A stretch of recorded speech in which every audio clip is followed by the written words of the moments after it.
Hola, hola de nuevo. Sé que ha pasado mucho tiempo, pero no he podido hacerlo antes y eso que me he quedado frenada en la famosísima rima número 66 de Becker. Tal es así que es considerada como uno de los poemas más bellos, estremecedores y profundos de la poesía, ¿no? Por lo que he decidido hacerlo en dos partes para poder profundizar mejor y que no sea un vídeo tan larguísimo, ¿vale? Eso. Entonces, bueno, pues me voy a incorporar, me voy a poner tranquilita y lo primero es que voy a recitar la rima número 66 de Becker. ¿De dónde vengo? El más horrible y áspero de los senderos busca las huellas de unos pies ensangrentados sobre la rocadura, los despojos de un alma hecha jirones en las zarzas agudas, te dirán el camino que conduce a mi cuna.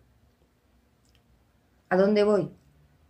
El más sombrío y triste de los páramos cruza, valle de eternas nieves y de eternas melancólicas brumas, en donde esté una piedra solitaria sin inscripción alguna, donde habite el olvido, allí estará mi tumba.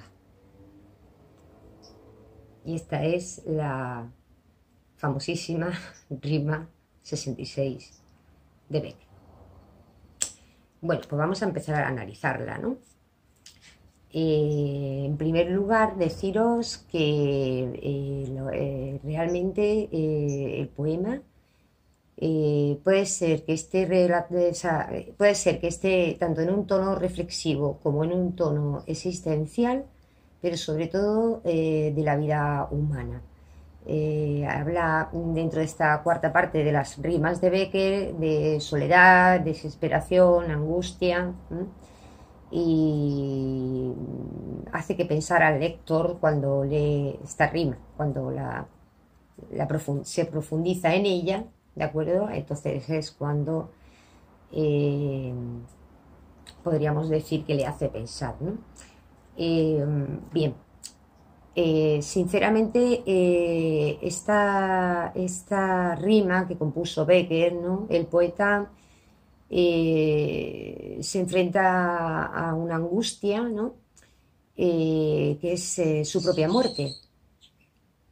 Entonces es que él se encuentra muy mayor, está dramáticamente abandonado y relaciona su tumba con la soledad. La soledad de su vida le puede dar mucho más miedo que su propia muerte. La soledad que él siente puede ser que le dé más sufrimiento, le haga sufrir más que su propia muerte. Entonces, es como si recorriera un camino descriptivo en el que, como vemos claro, bueno, luego os hablaré de la estructura externa, hay dos estrofas muy bien diferenciadas, ¿no?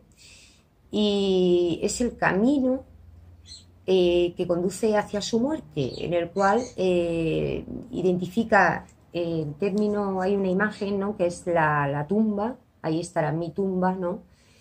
Es una imagen de la soledad y del olvido, que luego ya explicaré más adelante.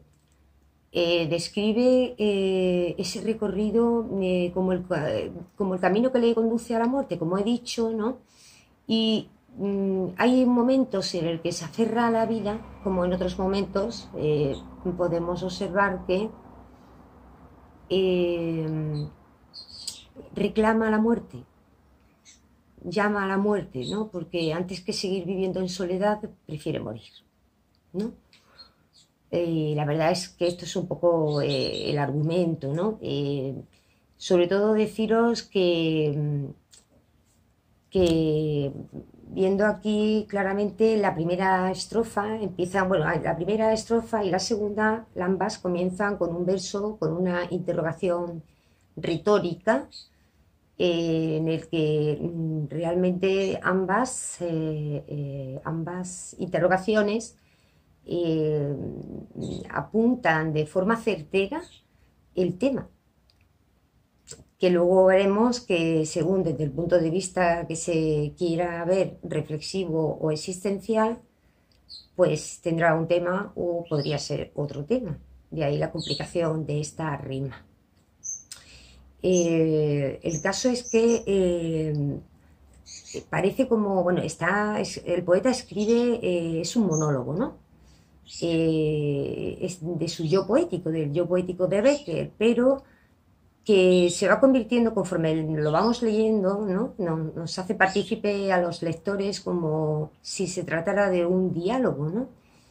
Y que llega incluso a profundizar eh, en el cerebro humano.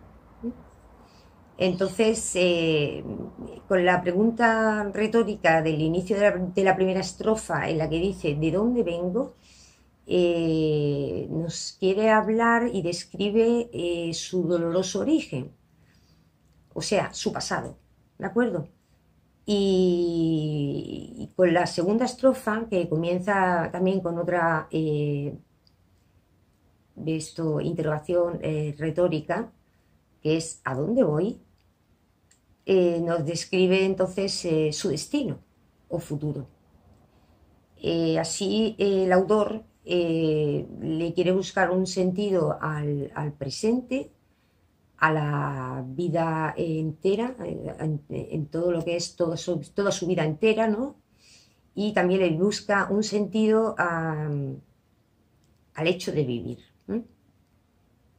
Porque desde que se nace, todos sabemos que venimos un poco, nacemos, bueno, nuestras madres, ¿no? Cuando nacemos nosotros tenemos que empujar, ¿no? Mientras nuestras madres, nuestro nacimiento es muy doloroso, o sea que nuestra venida a la vida en la tierra comienza con dolor, ¿no? Y para Becker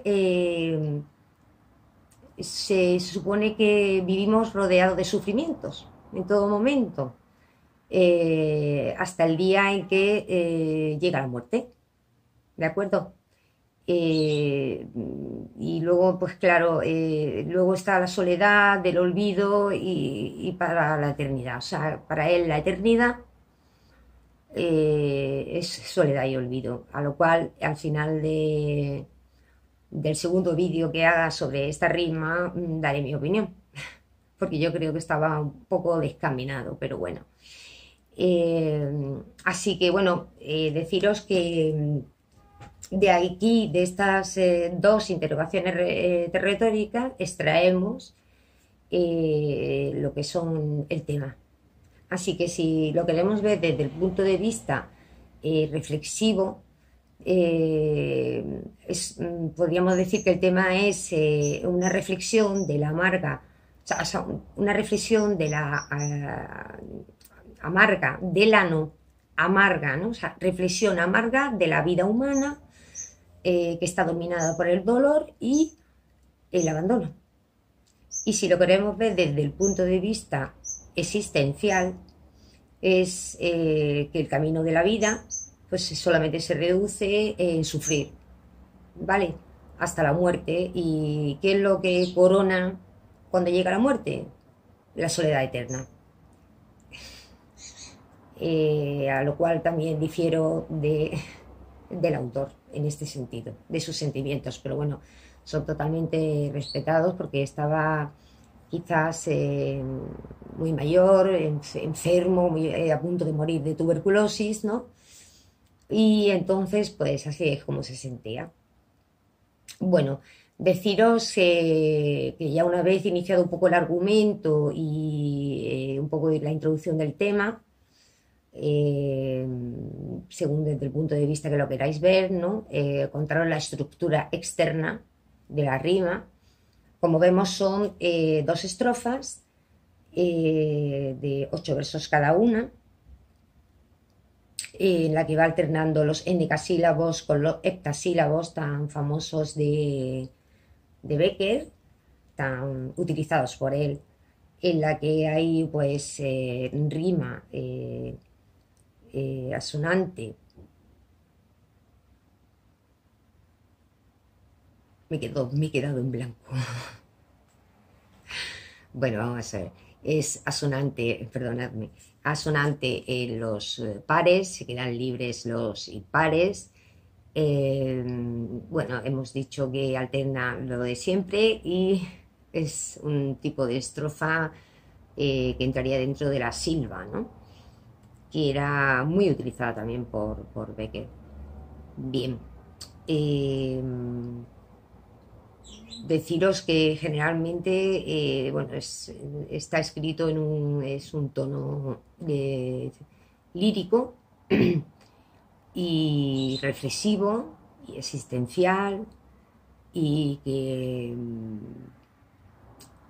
que las dos estrofas, la verdad es que son realmente son opuestas, hay una antítesis entre ambas, como he comentado antes, ¿no? Lo que es el pasado y el futuro, con dos interrogaciones retóricas y en la que es muy importante decir que hay como, bueno, termina cada estrofa con las palabras cuna y tumba, si os dais cuenta y lo leéis bien, en la que serían dos metonimias, ¿no?